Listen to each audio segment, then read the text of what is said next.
"I sold your car." 4 words, delivered with such casual cruelty that at first I thought I'd misheard my son. "Andrew, what did you say?" My voice sounded strange in the empty kitchen, too high and thin against the background hum of the refrigerator Richard had fixed just 3 weeks before his heart gave out. "The Toyota, Mom. I sold it yesterday. Got $8,000 for it, which is pretty good for a 10-year-old car."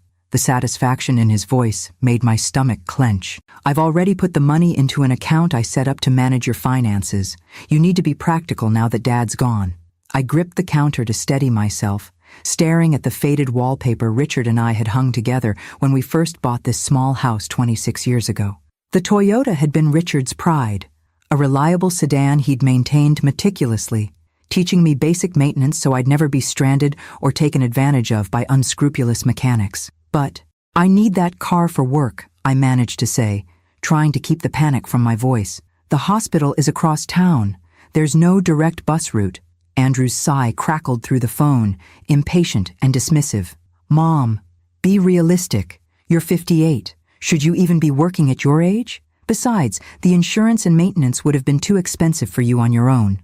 "On my own?" I repeated, the words feeling foreign in my mouth. Richard had been gone for exactly 17 days, and already my son was treating me like an incompetent child, rather than a woman who had supported a family and worked full-time for nearly 40 years. "Look, I've researched the bus routes. It'll take you about an hour and 20 minutes each way with one transfer. Earlier start to your day, but the exercise will be good for you." He spoke with the brisk efficiency he used when closing sales deals. "I'll text you the details. Gotta run. Meeting in 5. The line went dead before I could respond. I stood motionless in my kitchen, still wearing my hospital scrubs after a 12-hour shift, surrounded by casserole dishes and sympathy cards that had arrived after Richard's funeral. The magnitude of what had just happened slowly sank in. My son had sold my only means of transportation without asking me, without even warning me, and he expected me to be grateful. I sank into a kitchen chair, my legs suddenly unable to support me. Richard would have known exactly what to say, how to handle Andrew's presumptuousness firmly, but without creating a family rift. Richard had always been the buffer between our son's increasingly materialistic outlook and my more traditional values. But Richard wasn't here anymore. The thought brought fresh grief washing over me, a wave so powerful I had to close my eyes against it. When I could breathe again, I reached for my phone to call Margaret, Richard's oldest friend and our family attorney.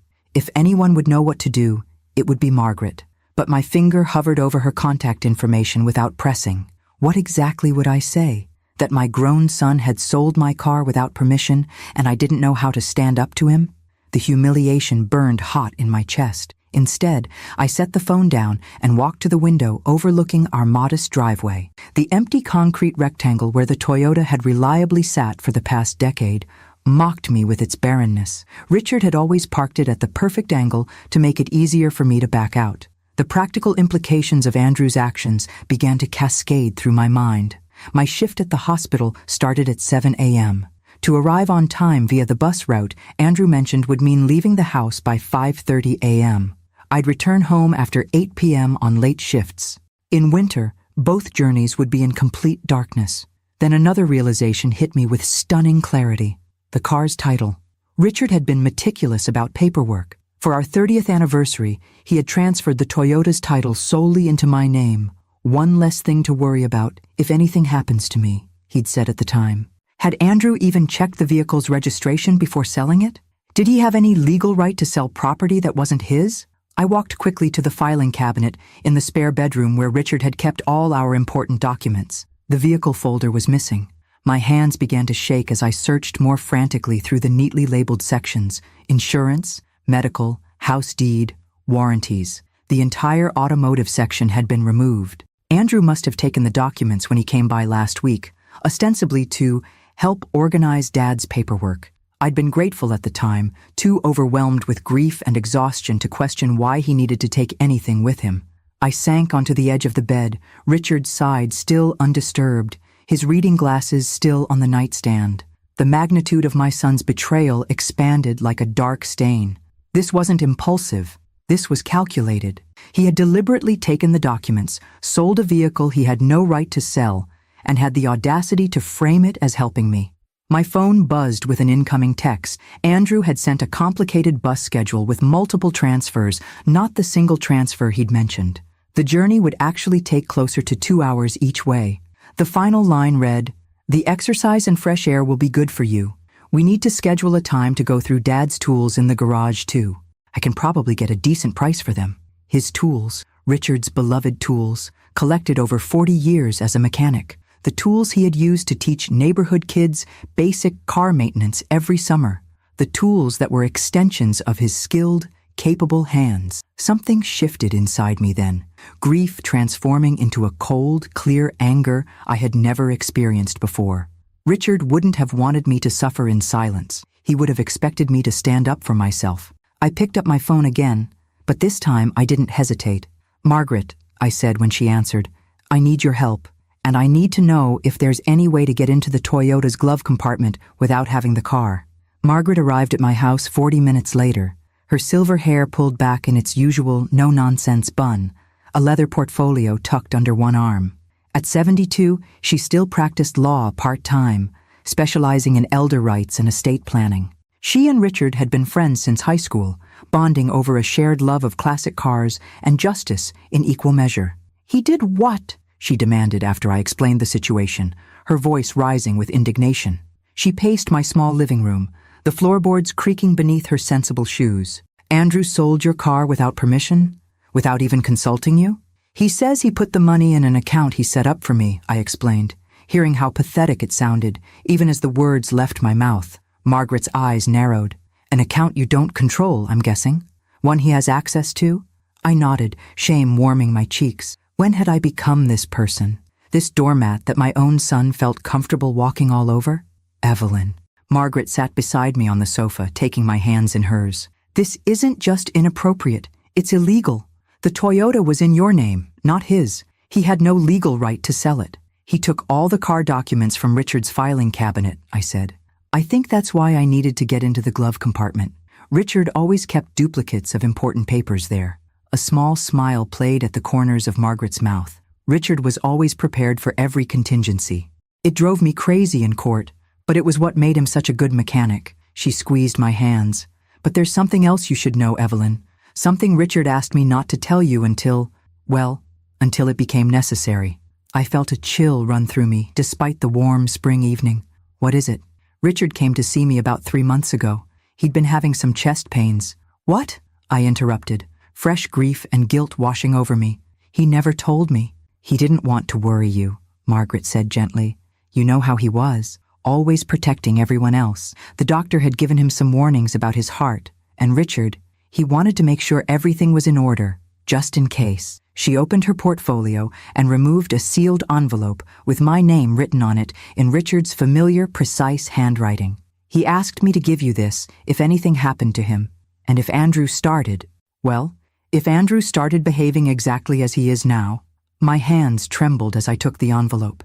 It felt substantial, containing more than just a letter. "Before you open that," Margaret continued, "we need to focus on getting your car back. Do you know who Andrew sold it to?" I shook my head.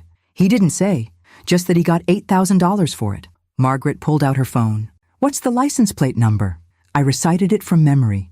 Richard had insisted I always know our plate numbers, VIN, and insurance details. Margaret typed rapidly, then looked up with a triumphant smile. "I still have friends at the DMV. Let me make a call." While she stepped into the kitchen to use her phone, I sat holding Richard's envelope, running my fingers over the neat letters of my name. Even now, nearly 3 weeks after his death, discovering something new from him felt like a lifeline thrown across the void that separated us. Margaret returned, looking pleased. "The car hasn't been re-registered yet.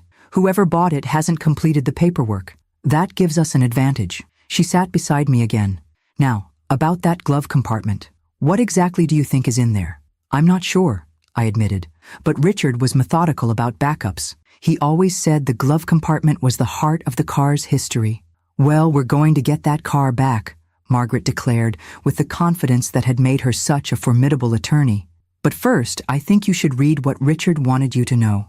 With a deep breath, I carefully opened the envelope.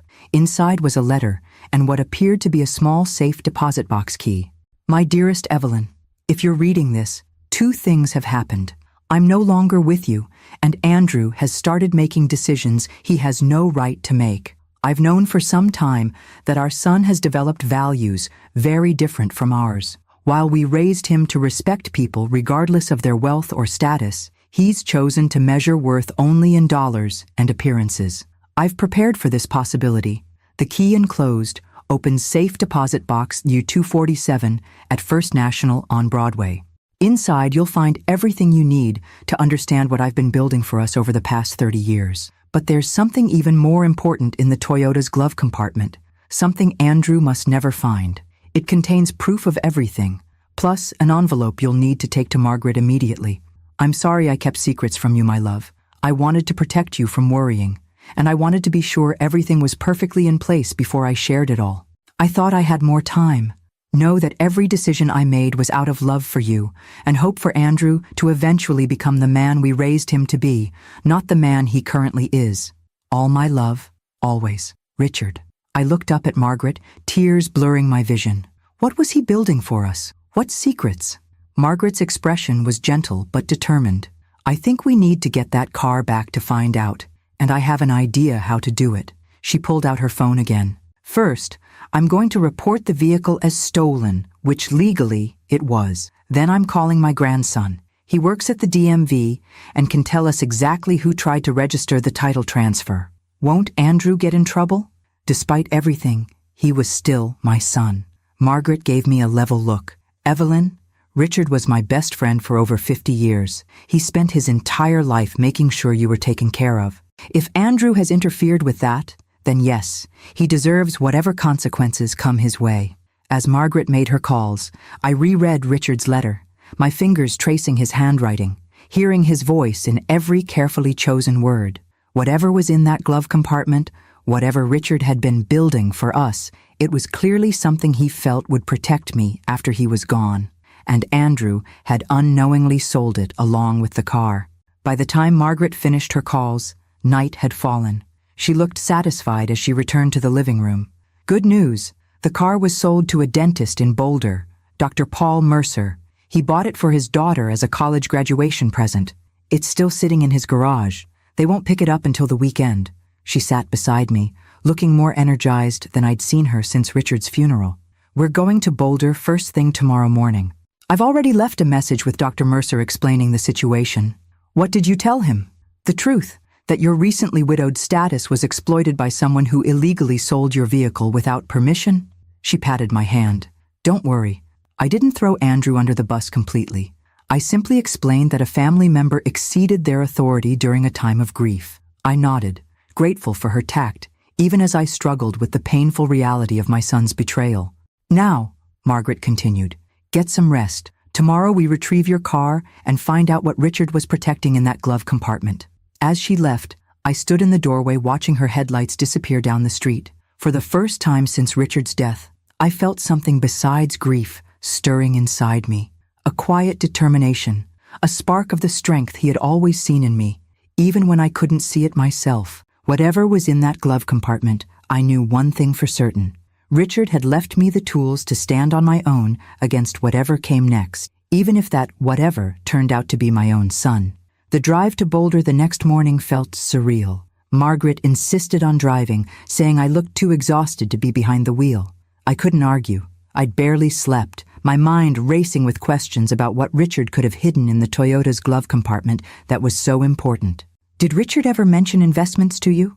Margaret asked as we left Denver behind, the Rocky Mountains rising majestically before us. Not really, I replied, watching the familiar landscape roll by. He had his pension from the auto shop, and we had some modest savings. He always handled our finances. I felt a flush of embarrassment at this admission. How little I'd paid attention to our financial matters, content to let Richard manage everything. Margaret nodded thoughtfully. Richard was always more shrewd than people gave him credit for. Mechanics understand systems, how small parts work together to create something powerful. He applied that thinking to everything. The suburban sprawl of Denver gradually gave way to the more open approach to Boulder. We pulled up to an impressive house in a well-established neighborhood, the kind of place that spoke of old money and quiet prosperity. Dr. Mercer was waiting for us in his driveway, a tall man with kind eyes and a concerned expression. Beside him stood a young woman I assumed was his daughter, looking uncomfortable in the morning sunlight. "Mrs. Winters," he greeted me, extending his hand. "I'm so sorry about this situation. Had I known the circumstances of the sale, I never would have purchased the vehicle." "Thank you for understanding," I replied, shaking his hand. "I hope this hasn't caused too much inconvenience." "Not at all," he assured me, though his daughter's expression suggested otherwise. Amber was excited about the car, but clearly this takes precedence. "I've brought the paperwork confirming Mrs. Winters' legal ownership," Margaret interjected, all business as she handed him a folder. "And a cashier's check for the full amount you paid." Dr. Mercer glanced at the documents briefly, then shook his head. "Keep the money, Mrs. Winters. This was an illegal sale. I couldn't in good conscience accept payment." "Dad!" his daughter protested, but fell silent at his stern look. "Consider it my contribution to setting things right," he continued. "I lost my wife 3 years ago. I understand how vulnerable that time can be." His kindness brought unexpected tears to my eyes. "Thank you," I managed. "The car's in the garage," he said, leading us around the side of the house. I was impressed by its condition. "Whoever maintained it did an exceptional job." "My husband," I said softly. "He was a mechanic." Dr. Mercer nodded appreciatively as he opened the garage door. And there it was, our Toyota, looking exactly as it had when it sat in our driveway for all those years. The sight of it, this tangible connection to Richard, made my heart clench. "The keys," Dr. Mercer said, handing them to me. "Everything should be as it was when I purchased it." I thanked him again, and after a few more formalities guided by Margaret's legal expertise, we were in the Toyota heading back toward Denver. I sat in the driver's seat, breathing in the familiar scent that still held traces of Richard's aftershave. "Are you going to open it?" Margaret asked, nodding toward the glove compartment. My hands trembled slightly as I pressed the button. The compartment opened smoothly, revealing several neatly organized items: the car's manual, registration documents, and a sealed manila envelope with, "For Evelyn, urgent," written across it in Richard's handwriting. "Should I?" I hesitated, glancing at the road ahead. "Pull over," Margaret suggested. "Whatever's in there, you'll want to give it your full attention." I found a scenic overlook just outside Boulder and parked, the mountains providing a majestic backdrop to this moment of truth. With a deep breath, I opened the envelope. Inside was a USB drive, a letter, and several legal documents. I unfolded the letter first. "Evelyn, if you're reading this, I'm gone, and something has happened that made you need to retrieve these documents urgently. I'm guessing it involves Andrew. He's been showing concerning signs for years now, becoming more focused on appearances and status than the values we tried to teach him." The enclosed USB drive contains complete records of what I'm about to explain. The short version is this. For the past 30 years, I've been investing in real estate throughout Denver. What began as a small opportunity with my first bonus at the auto shop has grown into something substantial. Very substantial. The properties are all held by Winter Mechanics LLC, a company registered solely in your name, though I've managed it. The portfolio currently includes 17 residential properties and 4 commercial buildings, including the Aspen Heights luxury apartments. I gasped, looking up at Margaret. "Aspen Heights? That's where Andrew lives." She nodded, unsurprised. "Keep reading." "Yes, Evelyn, our son has been paying $2,800 monthly rent to a company you own without realizing it. I never told him because I wanted him to make his own way, not rely on family connections for special treatment. The total portfolio value as of last month was approximately $4.7 million, with monthly income of $78,000 after expenses and management fees. All of this is yours. Everything is already in your name legally. My attorney Margaret has all the necessary documentation at her office, but I kept these backups in case Andrew tried to interfere after my death. I've seen how he looks at the house, at your car, at my tools, calculating their value rather than their meaning. The management company that handles day-to-day operations is Reliable Properties. Ask for Susan Chen. She's expecting your call if something happens to me. The password for the USB drive is Evelyn9964 Winter. I'm sorry I kept this from you. I wanted to surprise you when I finally retired next year. We were going to travel, donate to those mechanics scholarships we always talked about, live the life we'd worked so hard for. Remember how strong you are, my love, how capable. You've always been the heart of our family, And now you have the resources to live exactly as you choose. All my love, Richard. I stared at the letter, reading it 3 times to make sure I understood. The modest life we'd lived, the careful budgeting, Richard's insistence on handling the finances, all while he built a multi-million-dollar real estate empire. For us, for me. You knew, I said to Margaret, not accusingly, but with sudden understanding. She nodded. I helped him set it up legally. He swore me to secrecy until you needed to know. She smiled sadly. Richard wanted to protect you from Andrew's increasingly materialistic outlook. He saw it coming years ago, how Andrew might try to control you financially after Richard was gone. I looked down at the other documents in the envelope. Property deeds, account statements, contact information. All evidence of a life Richard had built in parallel to the one we shared openly. Why wouldn't he tell me? I whispered, emotions colliding inside me. Gratitude, confusion, grief, love. He wanted to handle all the complex parts first, Margaret explained gently. Make it turnkey for you. And honestly, Evelyn, he worried you might let something slip to Andrew before everything was properly secured. The truth of this stung, but I couldn't deny it. I had always made excuses for Andrew's behavior, always tried to see the best in him, even as Richard grew increasingly concerned about his values. What do I do now? I asked, feeling overwhelmed by this new reality. Margaret's expression turned determined. First, we secure these documents in my office safe. Then we call Susan at the management company. And then, she added with a gleam in her eye, we decide exactly how you want to handle Andrew. I looked out at the mountains Richard and I had hiked so many times over our decades together, feeling his presence more strongly than at any moment since his death. He had built all this for me, created security and independence I never knew I had. And Andrew had tried to send me on a 2-hour bus commute, selling my car without permission, planning to sell Richard's beloved tools for quick cash. For the first time since Richard's death, I felt something beyond grief taking root inside me. Determination, strength, a clarity of purpose that would have made my husband proud. Let's go, I said, starting the Toyota's engine. We have work to do. Margaret's office was nothing like the sleek corporate spaces Andrew frequented. Housed in a converted Victorian near downtown Denver, it featured worn leather furniture, floor-to-ceiling bookshelves, and a distinct absence of pretension. Yet as I sat across from her desk, watching her secure Richard's documents in an old-fashioned safe, I understood that real power often resided in such unassuming places. Susan Chen is expecting your call, Margaret said, handing me her office phone. I suggest putting it on speaker so I can help with any technical questions. Susan answered on the second ring, her voice crisp and professional. Mrs. Winters, I've been expecting your call. Let me first say how sorry I am about Richard's passing. He was an exceptional man. Thank you, I replied, surprised by her genuine tone. I'm just learning about everything. Of course, Richard arranged for a complete briefing whenever you were ready. Would you prefer to meet in person? We scheduled a meeting for the following morning, and after ending the call, I turned to Margaret with the question that had been burning in my mind. Did everyone know about this except me? Her expression softened. Not everyone. Richard compartmentalized carefully.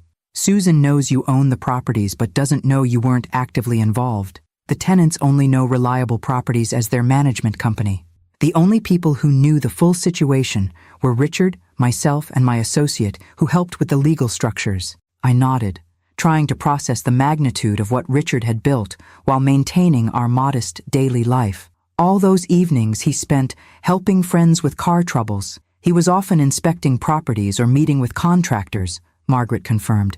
He hated misleading you, Evelyn, but he wanted everything perfect before the reveal. My phone buzzed with a text from Andrew. Checked on you this morning, but you weren't home. Remember, doctor said to take it easy. I've listed Dad's tools on an auction site. Should fetch good prices. The casual presumption that he had the right to sell Richard's beloved tools, that he needed to monitor my whereabouts, that I required management rather than respect, ignited something in me that had been smoldering since his call about the car. What are you going to do about Andrew? Margaret asked, noticing my expression. I considered the question carefully. The revelations of the day had shifted everything, transforming me from the grieving widow Andrew thought he could control into the owner of the very apartment building where he lived. The power dynamic had completely reversed, yet wielding that power carelessly would make me no better than him. I need time to think, I said finally. This isn't just about teaching Andrew a lesson. It's about helping him become the person Richard and I raised him to be, not who he's chosen to become. Margaret smiled approvingly. Richard always said you were the moral compass of the family. That afternoon, I returned home with the Toyota parked proudly in its usual spot. I half expected Andrew to call immediately, demanding explanations, but my phone remained silent. Either he hadn't discovered the car's return, or he was formulating his response. I used the quiet hours to explore the USB drive Richard had left, entering the password on my laptop with trembling fingers. The drive contained meticulous records of every property purchase, renovation, rental income, and investment decision over 3 decades. Spreadsheets showed how Richard had started with a single small rental house purchased for $42,000 in 1992, gradually building the portfolio through careful reinvestment of profits. What struck me most were the personal notes Richard had included with each property file, his hopes for how each investment would improve our future, observations about neighborhood developments, even sketches for renovations he'd designed himself. This wasn't just a financial enterprise. It was a labor of love. One folder was simply labeled Evelyn's Dreams. Inside were detailed plans for all the things we'd talked about doing someday, when we could afford them. Traveling to Italy to see the art I'd always admired, establishing scholarships for young mechanics from underprivileged backgrounds, renovating our modest house while keeping its character intact. Richard had been actively planning for these dreams to become reality. Tears streamed down my face as I realized the depth of his love and foresight. While I'd assumed we would always live our modest, comfortable life until traditional retirement, Richard had been building a different future, one where financial constraints wouldn't limit our ability to make a difference or enjoy our later years. The doorbell interrupted my emotional exploration. I closed the laptop and wiped my eyes before opening the door to find Andrew standing on the porch, his expression a mixture of anger and confusion. "The car is back," he stated flatly, looking past me toward the kitchen as if expecting to find answers there. "Want to explain how that happened?" I took a deep breath, channeling the strength I'd felt in Margaret's office. "I think you're the one who owes me an explanation, Andrew. You sold property that wasn't yours to sell." He blinked, momentarily thrown by my direct approach. This wasn't the acquiescent mother he was accustomed to. "I was trying to help you streamline, Mom. That car was too expensive for you to maintain on your own. The car that Dad maintained himself at minimal cost? The car that's fully paid for? That car?" I held his gaze steadily. Andrew shifted uncomfortably. "The insurance alone is $63 per month," I finished for him. "Well within my budget, as you would know if you'd bothered to ask instead of making decisions about my life without my input." "Look," he said, adopting the condescending tone he often used when he thought he was being patient. "You're grieving. You're not thinking clearly about practical matters. Dad always handled the finances, and now I'm handling them," I interrupted firmly, starting with reclaiming my illegally sold vehicle. His face flushed. "How did you even know who bought it? I never told you. I have resources you don't know about, Andrew." The statement was mild, but landed with unexpected weight. "Now, I believe you've also listed your father's tools for sale without consulting me?" "They're just gathering dust in the garage," he protested. "They could fetch a few $1,000s that you need more than sentimental clutter." Each dismissive word about Richard's prized possessions, the tools that had supported our family for decades, strengthened my resolve. But I maintained my composure, remembering that my goal wasn't to punish Andrew, but to correct his course. "I need you to remove those listings immediately," I said calmly. "Those tools are not for sale, and we need to have a longer conversation about boundaries and respect, but not today. I have an early meeting tomorrow." "A meeting? What meeting?" The confusion on his face might have been comical under different circumstances, the idea that his mother might have important business apparently inconceivable to him. "That's not your concern," I replied simply. "But I do need the details of the account where you deposited the money from selling my car. Since you've been reimbursed by the buyer, that money belongs to me." Andrew stared at me as if I'd started speaking a foreign language. "Mom, what's gotten into you? Since when do you talk like this?" "Since I decided to honor your father's memory by standing up for myself," I answered truthfully. "Now, the account details, please." Something in my tone must have conveyed that I wouldn't be backing down. After a moment of tense silence, Andrew pulled out his phone, forwarded the account information to me, and left with a confused backward glance that suggested he was reevaluating everything he thought he knew about his grieving, supposedly helpless mother. As I watched him drive away in his luxury SUV, I felt neither triumph nor vindication, only a calm certainty that I was finally standing in my own power, exactly as Richard had always seen me. Tomorrow would bring the meeting with Susan Chen and a fuller understanding of my new reality, but today had already brought something equally valuable, the first step toward reclaiming not just my car, but my voice. Reliable Properties occupied the entire top floor of a brick building in downtown Denver. I felt distinctly out of place as I rode the elevator up in my simple navy dress, the one I'd worn to Richard's funeral. Margaret had offered to accompany me, but this felt like something I needed to do alone. My first step into the new life Richard had prepared for me. Susan Chen met me at the elevator doors. She was younger than I'd expected, perhaps mid-40s, with an efficient demeanor softened by genuine warmth in her eyes. "Mrs. Winters," she greeted me, extending her hand. "It's a pleasure to finally meet you in person. Richard spoke of you often, and with great admiration." I followed her through a modern office space where a dozen or so employees worked at sleek desks. None of them gave me a second glance, just another client visiting their boss. If only they knew I owned the company that employed them. Susan's corner office offered panoramic views of downtown Denver and the mountains beyond. She gestured for me to take a seat at a small conference table where folders were already arranged in neat stacks. "Richard prepared extensively for this transition," she explained, sitting across from me. "He updated these briefing materials every quarter, ensuring you would have current information whenever it became necessary." I nodded, unable to speak past the sudden tightness in my throat. Even in death, Richard was taking care of me, anticipating my needs before I knew them myself. "Where would you like to begin?" Susan asked gently. "With an overview, I suppose," I managed. "I'm still trying to comprehend the scope of all this." She opened the first folder, revealing a map of Denver with properties highlighted in different colors. The Winter Mechanics portfolio currently includes 17 residential properties and 4 commercial buildings spread strategically across the metropolitan area. For the next 2 hours, Susan walked me through each property: purchase dates, renovation histories, current occupancy rates, rental incomes, and future potential.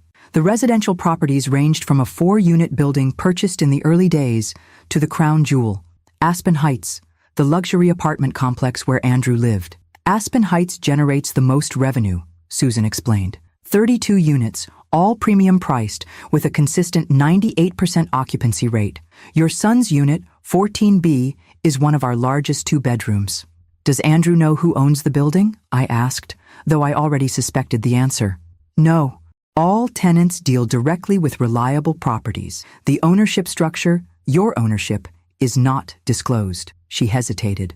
"Richard was quite specific about maintaining that separation, especially regarding your son." I nodded, understanding Richard's reasoning better now. Andrew's respect had become increasingly tied to perceptions of wealth and status over the years. Learning his mother owned his luxury apartment building would have fundamentally altered our relationship, perhaps not for the better. "And the commercial properties?" I prompted. Susan turned to another section of the briefing materials. 4 total, including this building's top 3 floors. The most significant is Riverside Plaza downtown, a mixed-use development with retail on the ground floor and offices above. My head swam with the magnitude of it all. While I'd been working shifts at the hospital, living our modest life in our modest home, Richard had been quietly building an empire that now generated more monthly income than I'd earned in my best years as a nursing assistant. "Richard set everything up to run smoothly without requiring your direct involvement," Susan continued. "Reliable Properties handles all day-to-day operations, maintenance, tenant relations, rent collection. Our quarterly management fee is 8% of gross rental income, slightly below market rate." "And my role in all this?" I asked. "As owner, you have final authority on major decisions, property acquisitions or sales, significant renovations, rent adjustments beyond standard annual increases." She smiled. "But as Richard often said, the beauty of the system is that it doesn't require your constant attention unless you want to be more involved." By the time we finished reviewing the materials, afternoon light slanted through the windows. Susan closed the final folder and looked at me expectantly. It's overwhelming, I admitted. Understandably so. Richard built something remarkable, but he did it incrementally over decades. She hesitated before adding, he was so excited about finally sharing it with you. He'd planned a surprise trip to Italy next year, where he was going to tell you everything. Italy, where I'd always dreamed of seeing the Renaissance art I'd only experienced through books and documentaries. The trip had been on my someday list for our entire marriage. There's one more thing, Susan said, reaching into her desk drawer. She pulled out a small box and handed it to me. Richard left this with me about a month ago. He said if anything happened to him, I should give it to you during our first meeting. The box was wrapped in simple blue paper, my favorite color. With trembling fingers, I removed the wrapping to find a jewelry box inside. Opening it revealed a beautiful gold pendant in the shape of a key, studded with small diamonds. A note tucked inside read, "You've always held the key to my heart. Now you hold the keys to our future. Use them wisely, my love." Richard's tears blurred my vision as I fastened the necklace around my neck. It felt both like a final gift and a passing of responsibility, Richard entrusting me with the fruits of his decades of careful work. "What would you like to do next?" Susan asked, after giving me a moment to compose myself. The question hung in the air, pregnant with possibilities I'd never imagined having. I could sell everything and travel the world. I could move into a luxury apartment like Andrew's. I could donate to causes Richard and I had always supported, but could never afford to help substantially. But as the initial shock began to fade, one thought crystallized with perfect clarity. Richard hadn't built all this just for financial security. He'd created options, the freedom to make choices based on values rather than necessity. "I need time to process everything," I said finally. "But there is one immediate matter. My son, Andrew, the tenant in 14B at Aspen Heights." Susan nodded, her expression carefully neutral. "Yes, I understand his lease is month to month." When she confirmed this, I continued, "I'd like to review the terms, and I'd like to know if there have been any issues with him as a tenant." Susan hesitated before answering. "Your son has been prompt with payments. However, there have been multiple complaints from neighbors about noise, parking violations, and what the building manager described as a generally entitled attitude toward staff. This didn't surprise me.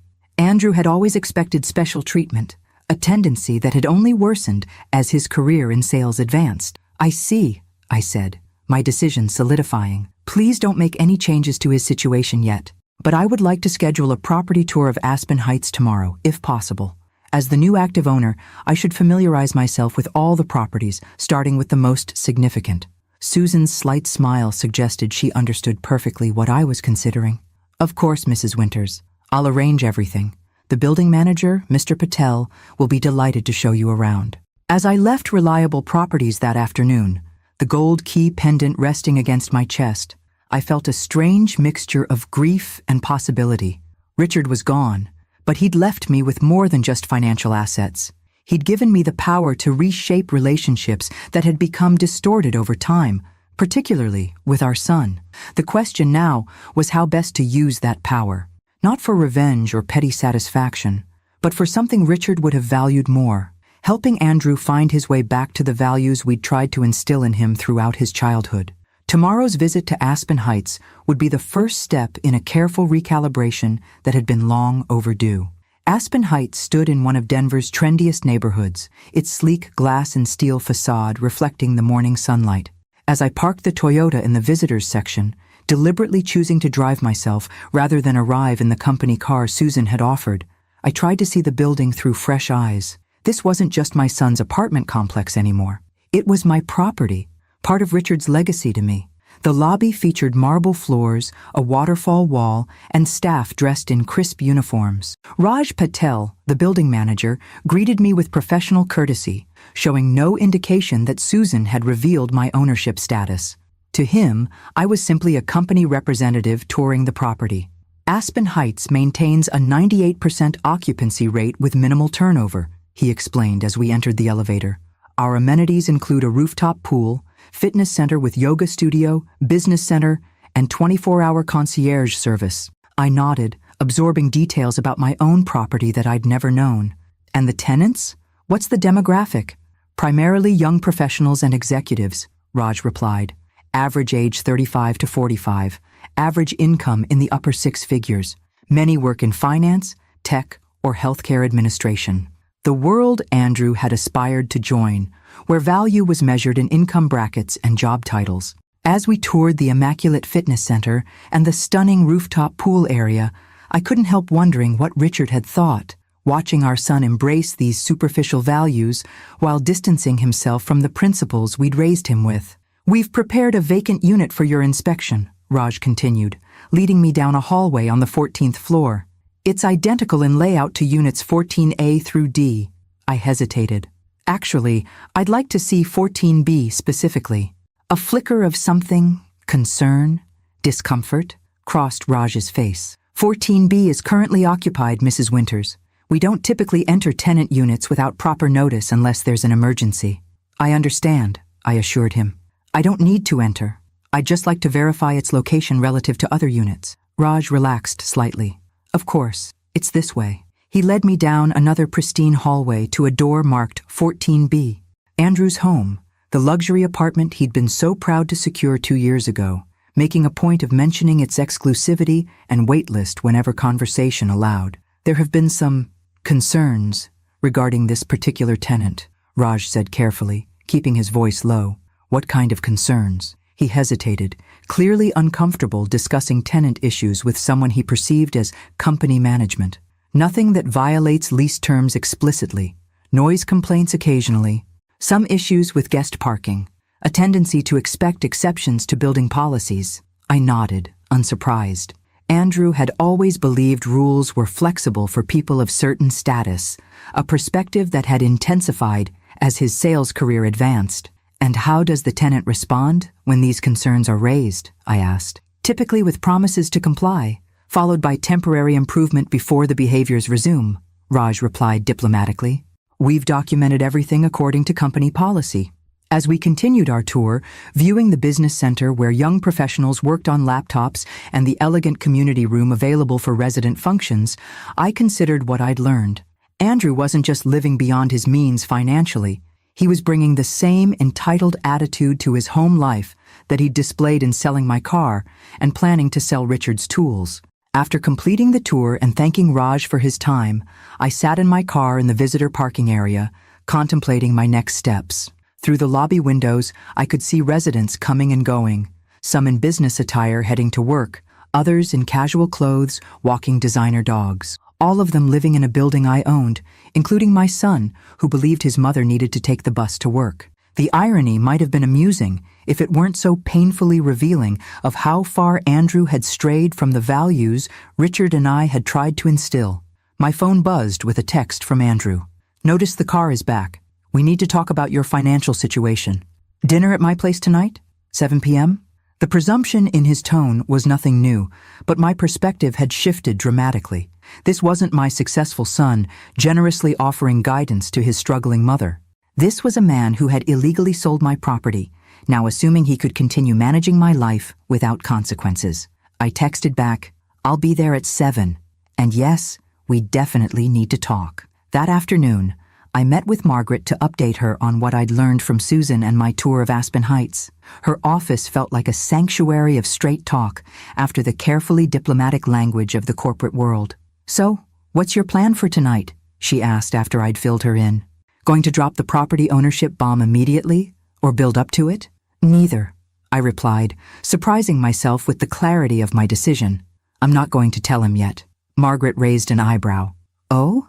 "Andrew needs to understand something more fundamental first, that his behavior toward me has been unacceptable regardless of my financial situation."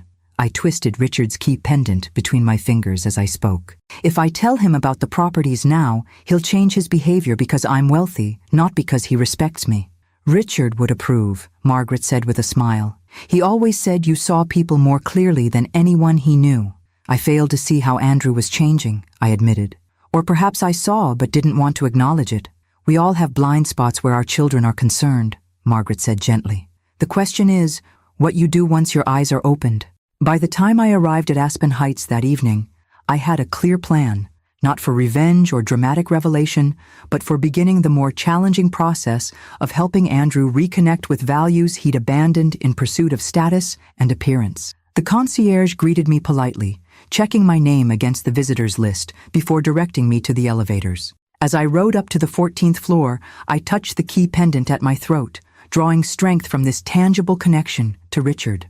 Whatever happened next, I would face it with the dignity and purpose he had always seen in me, even when I couldn't see it in myself. Andrew's apartment was exactly what I'd expected: sleek, impersonal, and carefully curated to project success. Floor-to-ceiling windows showcased downtown Denver's glittering skyline. Designer furniture arranged for appearance rather than comfort, and conspicuously placed status symbols throughout. An expensive watch collection, displayed in a glass case, framed photos of Andrew with minor celebrities at charity events, a wine refrigerator stocked with bottles I knew cost more than I'd spent on groceries in a month. "Mom, right on time," he greeted me, air-kissing my cheek. He was dressed casually in what I recognized as premium athleisure wear, the kind advertised in glossy magazines for people who wanted to look effortlessly wealthy even in relaxation.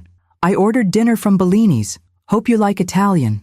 "That sounds lovely," I replied, noting that he hadn't cooked himself. Richard had always insisted on preparing meals from scratch when we had guests, believing food made with personal effort carried more meaning than anything purchased. Andrew poured wine into crystal glasses, handing one to me before gesturing toward the living room. "Let's sit. We have important things to discuss." I took a seat on the uncomfortable but visually striking sofa, looking around with new awareness. My son lived in a property I owned, surrounded by luxury items purchased on credit, while believing his recently widowed mother couldn't afford car insurance. "I see you got the car back somehow," he began, his tone suggesting I'd done something mildly amusing, but ultimately misguided. "Care to explain how that happened?" "The buyer returned it when he learned it had been sold illegally," I replied simply, "without my permission or authority." Andrew waved this off. "A technicality. I was handling it for you, saving you the hassle. By sending me on a 2-hour bus commute to work?" I kept my voice steady, not accusatory but matter-of-fact. "Mom, be realistic. You can't afford to maintain that car on your nurse's aide salary. Dad always handled the finances, the maintenance, everything. I'm just stepping up to help now that he's gone." There it was, the fundamental assumption underlying his behavior. That without Richard, I was incapable of managing my own affairs, that his judgment automatically superseded mine because of his perceived financial superiority. "I appreciate your concern," I said carefully, "but I didn't ask for that kind of help. What I need from you is respect for my autonomy and my property." Andrew sighed with exaggerated patience. "This is exactly why we need to talk. You're not thinking practically. Grief is affecting your judgment." He leaned forward, adopting the same tone he likely used with difficult clients. "I've put together a financial plan for you. It involves selling the house, it's too big for you alone anyway, and moving into a senior living community." "Senior living?" I repeated, genuinely startled. "I'm 58, Andrew. I'm not ready for a retirement community." "It's not just for elderly people," he explained condescendingly. "It's for individuals who need a more supportive environment. No home maintenance, planned activities, transportation services." The doorbell interrupted what was clearly a rehearsed pitch. Andrew excused himself to accept the food delivery, returning with several containers of upscale Italian takeout. As he plated pasta and salad with practiced efficiency, I considered how to proceed. The temptation to reveal my financial situation immediately, to see the shock on his face when he realized I owned this very building, was strong but ultimately unproductive. "I've already found a suitable community," Andrew continued as we began eating. "Morningside Gardens. It's modest but adequate for your needs. The sale of the house should cover the entry fee, and your pension will handle the monthly costs if you're careful." I set down my fork. "And what about what I want, Andrew? Have you considered that at all?" He looked genuinely confused. "I'm doing this for you, Mom, so you don't have to worry about money or maintenance or transportation. By selling my home out from under me? By getting rid of my car without permission? By planning to sell Dad's tools?" I kept my voice calm, but firm. "Those aren't helpful actions. They're controlling ones." Andrew's expression hardened. "Someone needs to take control. You're clearly not equipped to handle these decisions." "Based on what evidence?" I challenged quietly. "My 35-year career? My mortgage that's been paid on time every month for 26 years? The fact that Dad and I raised you, put you through college, and did it all without ever carrying credit card debt? He flushed slightly. That was different. Dad was handling things. We were partners, I corrected. We made decisions together based on shared values and priorities. Andrew's phone chimed with an incoming text. He glanced at it and frowned. It's from the property management company. Apparently there's a building inspection scheduled for tomorrow. Inconvenient timing. The irony nearly made me smile. My building inspection, scheduled with Raj during my tour earlier, was already causing ripples in Andrew's carefully controlled world. About those tools, I said, redirecting the conversation. I've removed your online listings. They're not for sale. His eyes widened in surprise, then narrowed. How did you even know how to do that? And why? They're just collecting dust. They were your father's livelihood for 40 years.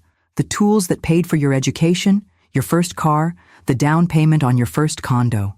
I met his gaze steadily. They have value beyond what they might fetch at auction. Sentimental value doesn't pay bills, Mom. And what bills are so pressing that we need to sell Richard's tools immediately? I asked. The mortgage is current. The utilities are on auto-pay.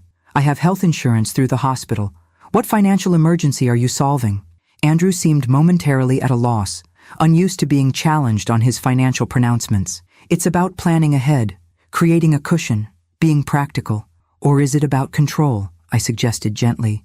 About making decisions for me because you've decided I can't make them for myself? The direct question hung in the air between us. Andrew took a long sip of his wine before answering. I'm trying to help you, he said finally, his tone suggesting he was speaking to someone slightly dim-witted.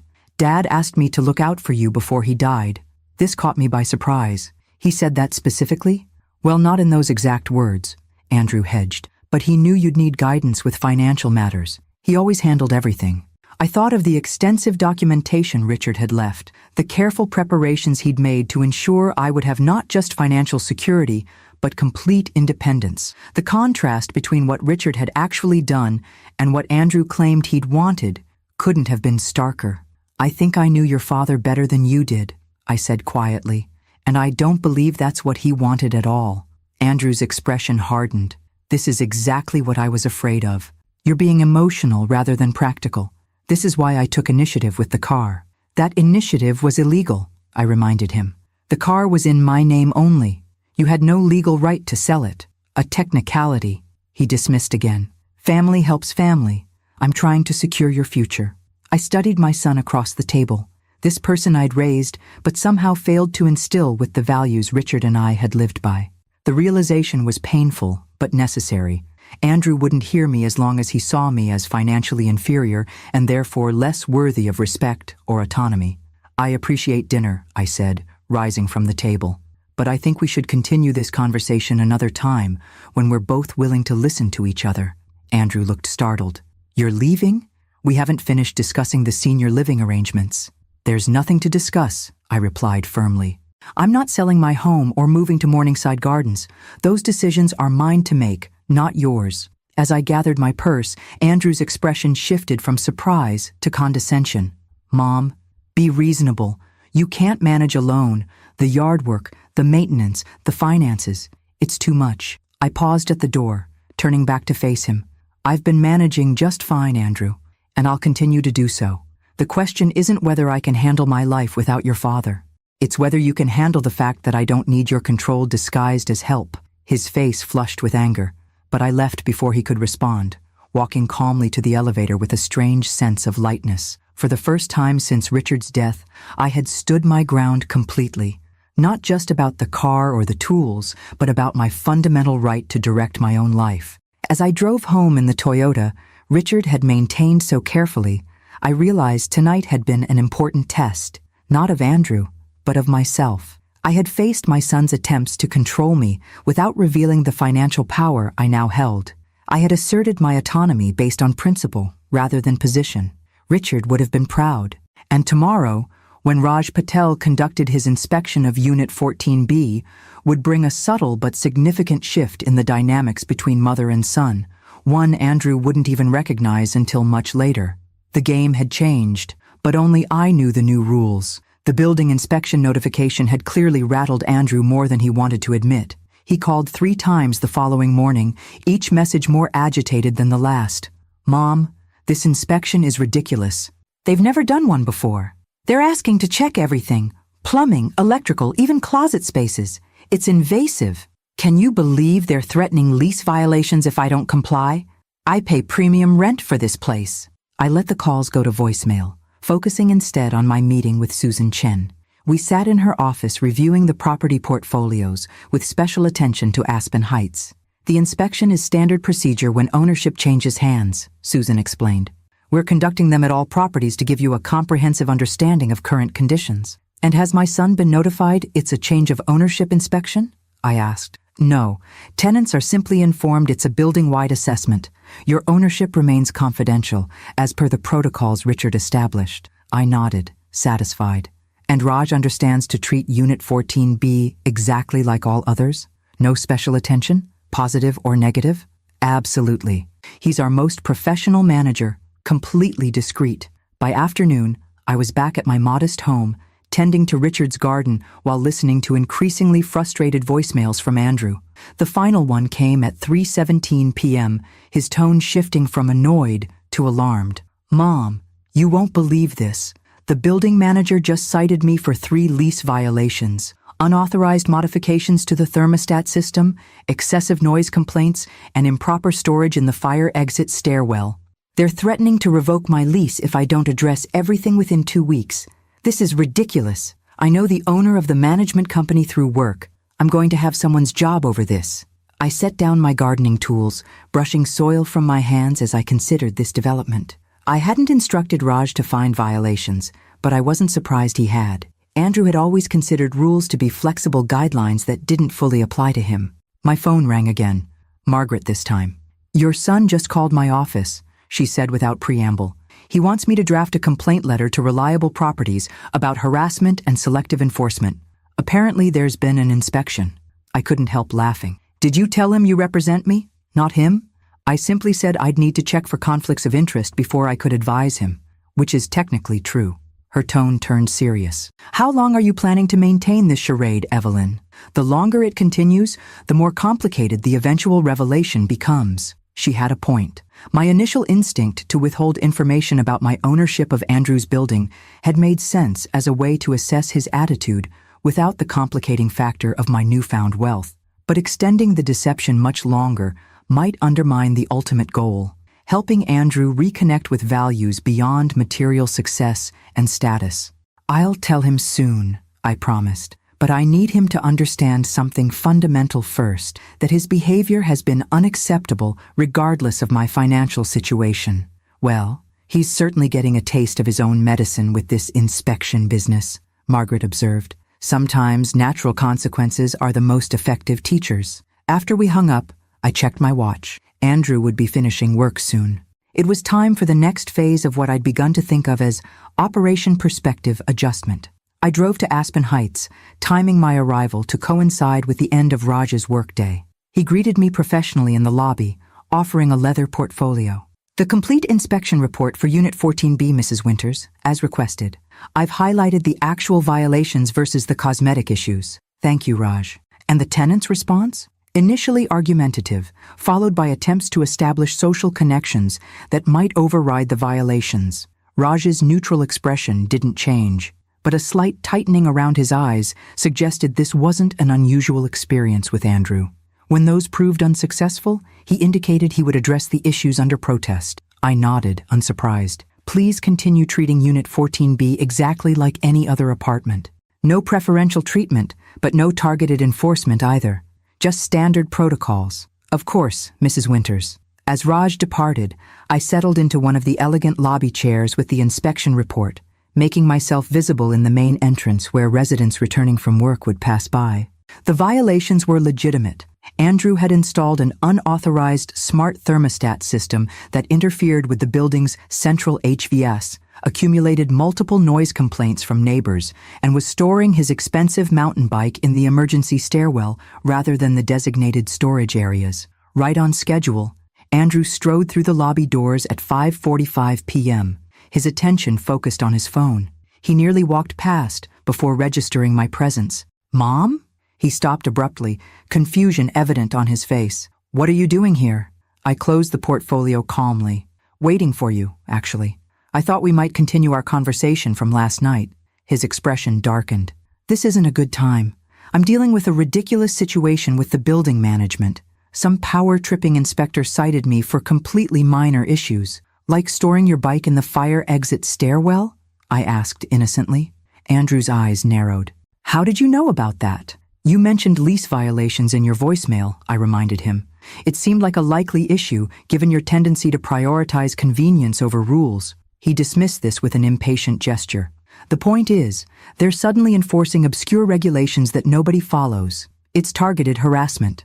Or perhaps it's consistent rule enforcement that you're not used to experiencing, I suggested mildly. Because you typically expect exceptions. Andrew stared at me, genuinely baffled by this perspective. Whose side are you on? I'm your son. I'm on the side of fairness, Andrew. The same rules should apply to everyone, regardless of their perceived status or connections. Several residents passed through the lobby, nodding respectfully to Andrew. He clearly enjoyed being recognized, standing a little straighter, his expression shifting to one of casual importance. Let's not discuss this here, he said finally. Come up to my place. As we rode the elevator to the 14th floor, I considered how differently Andrew moved through the world compared to his father.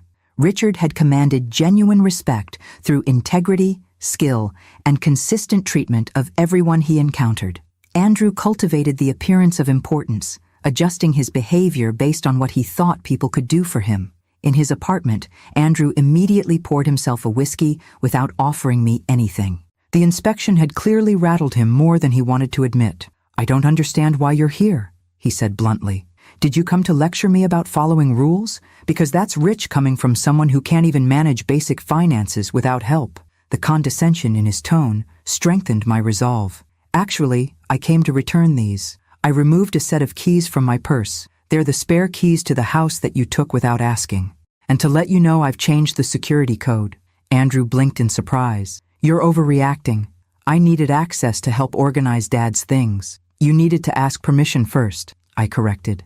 Just like you needed my permission before selling the car or listing Richard's tools for sale. This is ridiculous, he muttered, draining his whiskey. You're behaving irrationally. First the car, now the house keys. What's next? Next is a clear boundary, I said calmly. You don't make decisions about my property, my finances, or my living arrangements without my explicit consent. Not because you're trying to help, not because you think you know better. My life, my choices.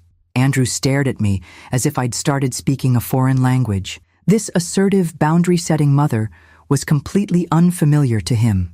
Dad would be disappointed in how you're handling this, he said finally, reaching for what he clearly thought was his strongest argument. He knew you'd need guidance.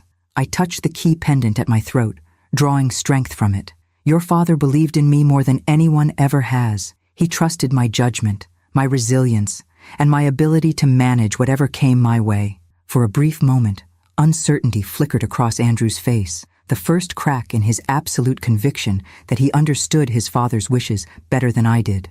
Look, I know this is a difficult time, he said, his tone softening into something practiced and patronizing.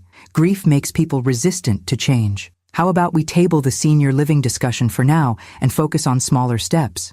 Maybe a financial advisor to help organize Dad's pension and your accounts. I studied my son, this person I'd raised but somehow failed to instill with the values Richard and I had lived by. The realization was both painful and clarifying. Andrew wouldn't truly hear me until something disrupted his fundamental assumption of superiority. I don't need a financial advisor, I said simply, and I don't need you to manage my life. What I need is for you to address those lease violations before you jeopardize your housing situation. His expression hardened again. So that's it? You came all the way here to throw this inspection business in my face and reclaim some house keys? No, I replied, rising to leave. I came to establish boundaries and to suggest you might apply the same critical thinking to your own behavior that you're so quick to apply to building management. Rules exist for reasons, Andrew, even for people who think they're special. As I left his apartment, I felt neither triumph nor vindication, only a quiet certainty that I was finally standing in my own power, exactly as Richard had always seen me. The full revelation of my financial situation would come soon enough. But first, Andrew needed this lesson in perspective that no amount of money could teach. 3 days after the inspection, I received an unexpected visitor at my door. Andrew stood on the porch, looking uncharacteristically disheveled, his usual polished appearance replaced by casual clothes and an expression of genuine confusion. "We need to talk," he said without greeting. "Something strange is happening." I invited him in, noting the dark circles under his eyes and the nervous energy in his movements as he paced my small living room. "The building management company called me in for a meeting yesterday," he began. "Not just about the violations. Those are minor. I've already addressed them. This was different." He ran a hand through his hair, a gesture so reminiscent of Richard that it made my heart ache. "They're raising my rent by 30% when my lease renews next month." "That seems significant," I observed, keeping my expression neutral, despite knowing exactly why this was happening. Susan had consulted me about adjusting Andrew's artificially low rent to match market rates, a correction I had approved. "It's outrageous. I've been a tenant for 2 years. My unit isn't any different from when I moved in." He stopped pacing to look at me. "But that's not even the strangest part. When I tried to leverage my connections, mention the executives I know through work, the manager said something bizarre." "What did he say?" I asked, genuinely curious about Raj's response. "He said, ownership has specifically reviewed your situation and determined that market-appropriate rates should apply regardless of tenant connections or status." As if someone had specifically discussed me. Andrew's brow furrowed. "It feels personal, like someone's targeting me." The irony was almost painful. For the first time, Andrew was experiencing what so many others did, the impartial application of rules without special consideration for his perceived importance. And he found it not just frustrating, but incomprehensible. "Maybe it is personal," I suggested. "Maybe someone noticed how you expect preferential treatment and decided to apply standard policies instead." Andrew stared at me. "Whose side are you on?" "I came here for support, not criticism. I'm on the side of fairness." I repeated my words from our previous conversation. "Why should you pay less than your neighbors for the same apartment?" "Because that's how the world works," he exclaimed, exasperated. "It's about who you know, the relationships you cultivate. I've spent years building professional connections. And you think those connections should entitle you to pay less rent than someone without them? How is that fair?" He looked at me as if I were being deliberately obtuse. "Life isn't fair, Mom." Dad understood that. It's why he worked so hard to give us advantages. The mischaracterization of Richard's values sparked something in me. "Your father believed in earning what you received through honest work and treating people with equal respect regardless of their status. He never sought special treatment or advantages based on connections." Andrew scoffed. "That's why he remained a mechanic his whole life, instead of leveraging his skills into management or ownership. He lacked ambition." The dismissive assessment of Richard's life choices, spoken so casually in the home we had built together, crystallized exactly why this lesson was necessary. Andrew had completely lost sight of what truly constituted success and value. "Your father," I said carefully, "was exactly where he wanted to be, doing work he found meaningful and honorable. That you measure his life by his title or income says more about your values than his achievements." Something in my tone must have penetrated, because Andrew's expression shifted from dismissive to uncertain. He glanced around the modest living room with its comfortable but worn furniture, family photos covering the walls, bookshelves filled with well-read volumes. "I just want what's best for both of us," he said finally, his voice less certain. "A better life than this, financial security, status that opens doors. And you assume I don't have those things because they don't look the way you expect them to," I observed. "That says a great deal about how you measure worth, Andrew." He sank onto the sofa, suddenly looking exhausted. "I don't understand what's happening lately. First the car situation, then the inspection, now this rent increase. It's like the universe is conspiring against me. Or perhaps it's simply removing the special treatment you've come to expect," I suggested. "Showing you what life is like for people who don't believe they're entitled to exceptions." Andrew looked up sharply. "You've changed, Mom. Since Dad died, you're different. Harder, more critical." "Not harder," I corrected. "Clearer, about my boundaries, my values, and what I'm willing to accept from others, including you." An uncomfortable silence settled between us. For perhaps the first time in his adult life, Andrew was confronting the possibility that his worldview, where status trumped character and connections superseded rules, might not be universally shared or accepted. "So what am I supposed to do about the rent increase?" he asked finally. "I can afford it, but it's the principle of the thing. I've been a perfect tenant." "Except for the lease violations," I pointed out, "minor technicalities, which matter to the people responsible for safety and building management." I met his gaze steadily. "You have choices, Andrew. Pay the market rate like everyone else, find a less expensive apartment, or make a genuine case based on your actual tenancy record, rather than who you know." He seemed to truly consider this for a moment, before his expression hardened again. "This feels like I'm being taught some kind of lesson, and I don't appreciate it." "Sometimes life does that," I agreed. "Teaches lessons we didn't sign up for, but might need nonetheless." Andrew stood abruptly. "I should go. Clearly I'm not going to get the support I expected here." As he moved toward the door, he paused by the side table where a new framed photo stood, Richard in his workshop, surrounded by the tools Andrew had tried to sell, his face alight with the joy of creation and service. "Dad would have helped me with this," Andrew said quietly. "He would have made some calls, found a solution. Your father would have expected you to handle the consequences of your choices with integrity," I corrected gently, "and to consider that perhaps paying the same rent as everyone else is simply the right thing to do." After Andrew left, I sat in Richard's favorite chair, running my fingers over the worn armrests where his hands had rested for so many years. The conversation had been difficult but necessary, the first time I'd directly challenged Andrew's entitled worldview without hiding behind politeness or maternal accommodation. My phone buzzed with a text from Susan. "Tenant of 14B has requested a follow-up meeting to discuss rent adjustment. How would you like us to proceed?" I considered my options carefully. The easy path would be to reveal my ownership now, using financial power to force Andrew's respect. But that would teach him the wrong lesson. That money, not character, was what truly mattered. "Proceed with standard protocols," I texted back. "No exceptions, no special treatment, but document all interactions carefully."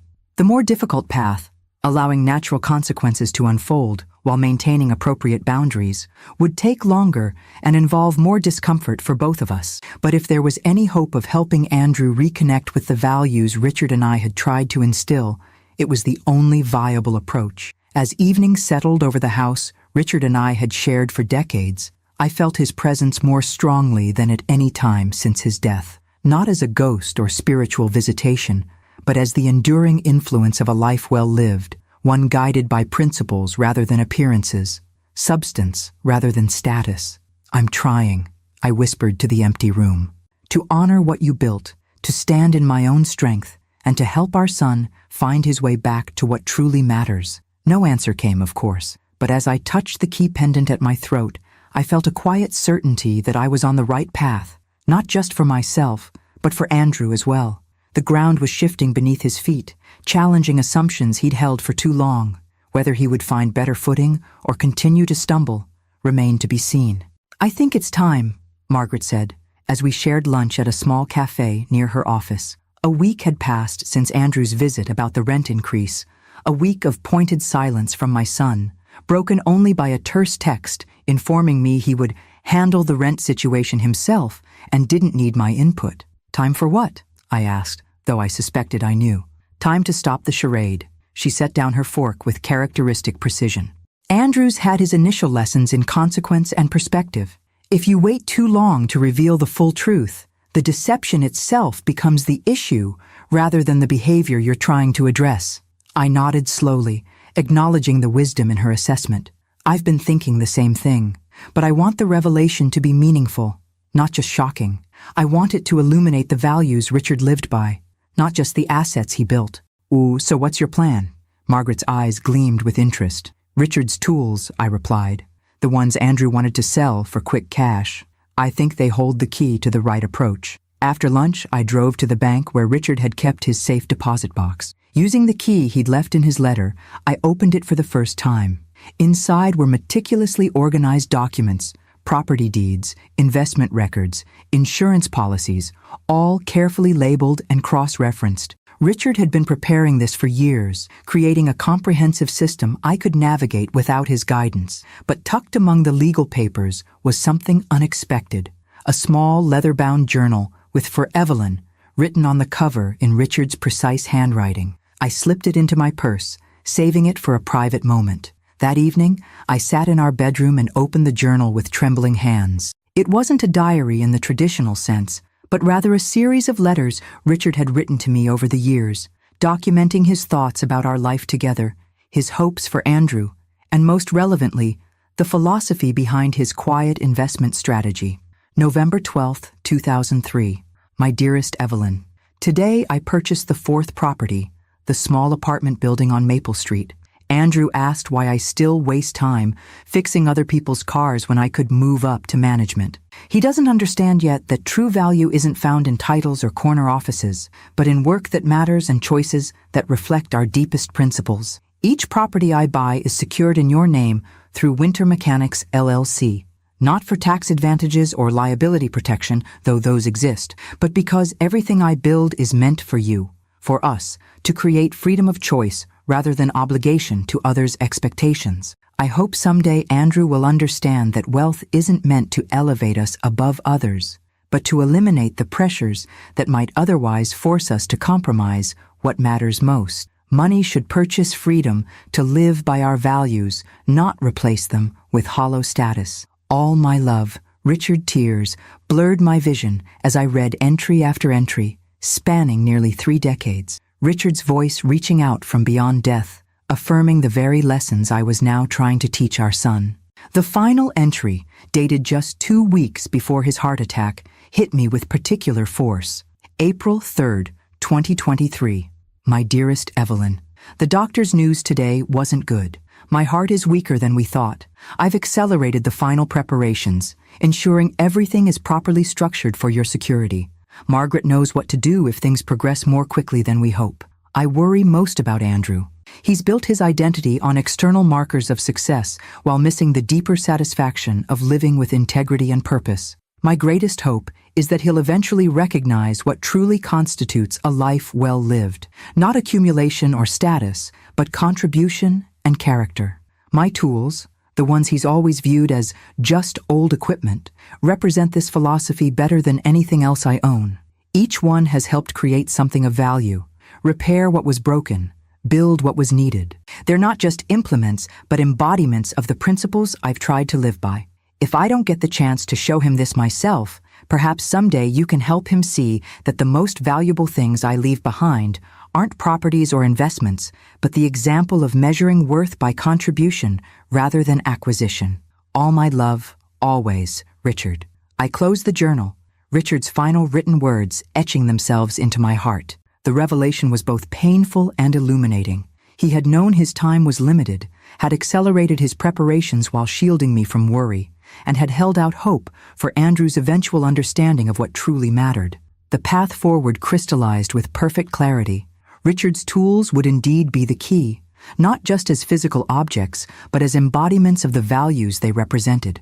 The next morning, I called Susan Chen with specific instructions regarding Andrew's upcoming rent negotiation meeting. Then I dialed Andrew's number. "Mom?" He sounded surprised to hear from me after a week of silence. "Is everything okay?" "Everything's fine," I assured him. "I was wondering if you could come by the house tomorrow evening. There's something important I need to discuss with you." "If this is about the rent situation, I've got it handled," he said, defensive edge returning to his voice. "I have a meeting with management tomorrow afternoon." "It's not about your apartment," I said truthfully. "It's about your father's tools." Confusion replaced defensiveness. "The tools? I thought you said they weren't for sale." "They're not, but they're more important than either of us realized. Please, Andrew, 6 o'clock tomorrow?" After a moment's hesitation, he agreed. I spent the next day preparing, carefully arranging Richard's workshop exactly as he had left it. Tools methodically organized on pegboards and in drawers, projects in various stages of completion positioned around the space, the small TV in the corner where he would watch baseball games while working on particularly long repairs. When Andrew arrived, I met him at the door, dressed not in my usual casual clothes, but in the crisp button-down shirt and jeans that had been my standard attire during the years I had worked alongside Richard in his shop before taking the hospital position. "Come in," I greeted him. "Thank you for coming." He followed me through the house with visible apprehension. "What's this about, Mom? Your message was pretty cryptic. I want to show you something your father left," I explained, leading him toward the detached garage that had served as Richard's workshop for decades, something I think you need to see to understand recent events. The familiar scent of metal, oil, and wood greeted us as I opened the workshop door, the sensory signature of Richard's domain that brought an unexpected lump to my throat. Andrew paused in the doorway, his expression flickering with what might have been reluctant nostalgia. "Dad's shop," he murmured. "It looks exactly the same." "Because it matters exactly as it is," I replied, moving to the workbench where I had placed Richard's journal and a specific set of tools. "These tools aren't just implements, Andrew. They built our life together, paid for your education, maintained our home, served our community." Andrew shifted uncomfortably. "I know they meant a lot to Dad. More than that." I picked up a well-worn wrench, Richard's favorite. "This tool alone has probably generated tens of thousands of dollars over the years, not through its resale value, but through its purposeful use in Richard's skilled hands." I gestured around the workshop. "Your father could have sold these tools years ago and taken a management position like you suggested. He had multiple offers, but he chose to remain a mechanic because he valued creation and service over status or title." Andrew's defensive posture softened slightly. "What does this have to do with whatever you wanted to discuss?" "Everything." I handed him Richard's journal. "Before you read this, there's something you should know, something that will change how you understand your father, our family, and recent events in your life." Andrew took the journal with visible confusion. "What are you talking about? Your father wasn't just a mechanic, Andrew. That was his passion and profession, but not his only skill."